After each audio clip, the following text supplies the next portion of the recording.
Hello, my name is Rebecca Ann Withy.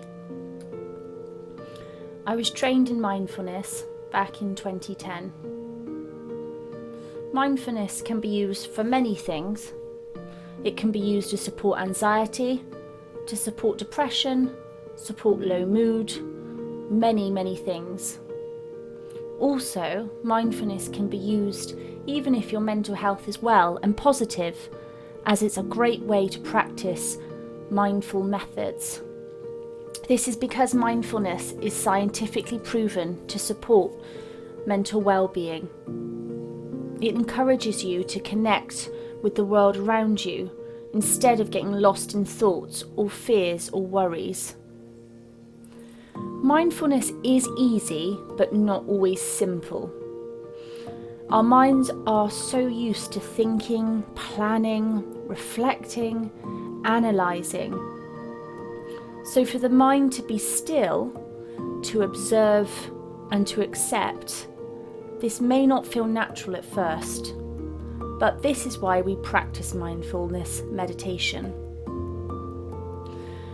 So the first exercise I want to introduce is to show you how busy your minds usually are.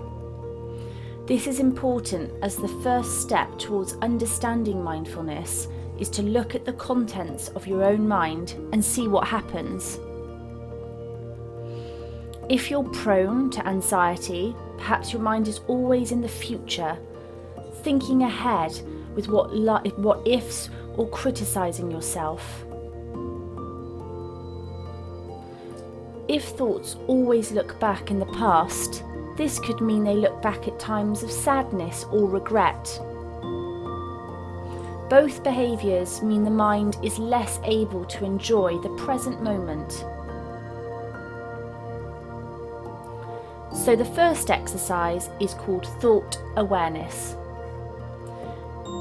You will need a paper and pen. You can pause this video and fetch them if you need to. Okay, so you've got your paper and pen. So here I will be leaving you to sit quietly and let your mind wander as normal. But when I sign stop, it means it's time to try and catch whatever you were thinking about and then write it down briefly.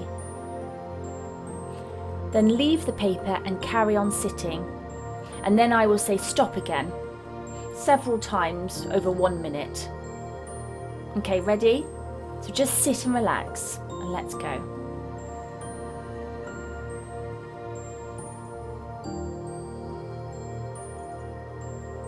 Stop. What were you thinking? Or was there any feeling or thought there? Grab it and write it down. When you've written that down, carry on.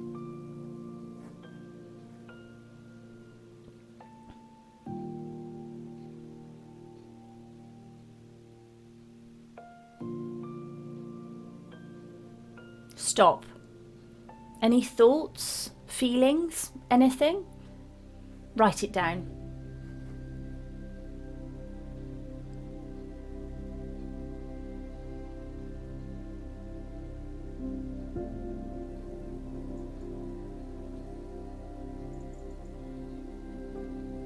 Stop.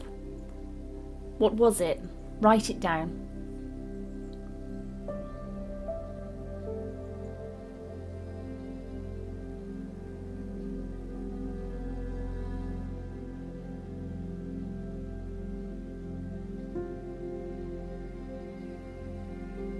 Stop. What was that? Catch it, write it down. Okay, that was the last one. So you can practice this for longer periods of time by yourself, maybe using alarms on your mobile phone.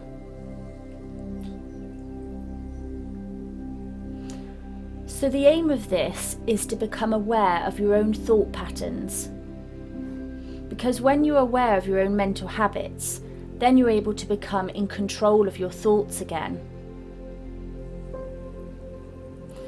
So many people can do mundane activities such as washing up in the kitchen, but then during it they suddenly feel a bad mood come over them.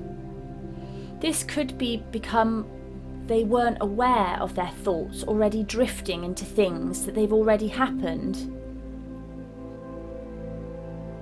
Or perhaps they've started to worry about a future event whilst not in touch with the moment, as they've been lost in thought.